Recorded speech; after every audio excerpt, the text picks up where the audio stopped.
କେତେ କି ଚାଉଳ ଚାଉଳ କେତେ କେଜି ପଡୁଛି ଆଜି? ନାଇଁ ଆଜି 13 କେଜି ପଡୁଛି। 13 କେଜି। ଡାଲି କେତେ ପଡୁଛି?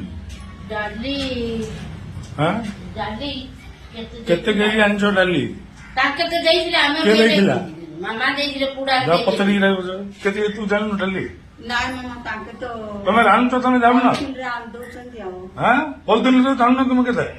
ତାଙ୍କେ କେତେ କିଲୋ ପୁଡା ବାଇଗଣ କେତେ ହବ? ବାଇଗଣ କେତେ ହବ? ବାଙ୍ଗିନ ବାଲ୍ଟି ଦି ହେଲା ବାଙ୍ଗିନ ଅମୃତଭଣ୍ଡା କିରି ଆଉ ଆଳୁ ଅଲି ଅଛି କଟା ହଉଛି।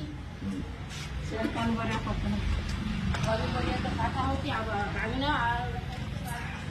ଆଳୁ କେତେ ହଲ ଆଳୁ କେତେ ହବ? ଏତେ ଆଳୁ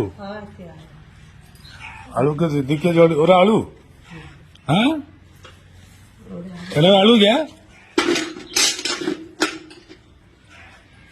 ତମେ କହୁନ କିଛି ଯାଉ ସେମାନଙ୍କୁ କହୁନ ଏରା ଆଳୁ ଆମେ କଣ କହୁ କହୁନ ମତେ ନେଇ କହୁନ ତମେ କିଛି କହିବନି ତମେ ଧରା ନୁନ ଗଭର୍ଣ୍ଣମେଣ୍ଟ ର ନଉଛୁ ଯା ନଉଛ ନା ଆଉ କହିଲେ ଏଇଟା ତ ଆଳୁ କି ତମକୁ ଦେଖାଯାଉଛି ଆଳୁ ଭଳିଆ ରହିବ।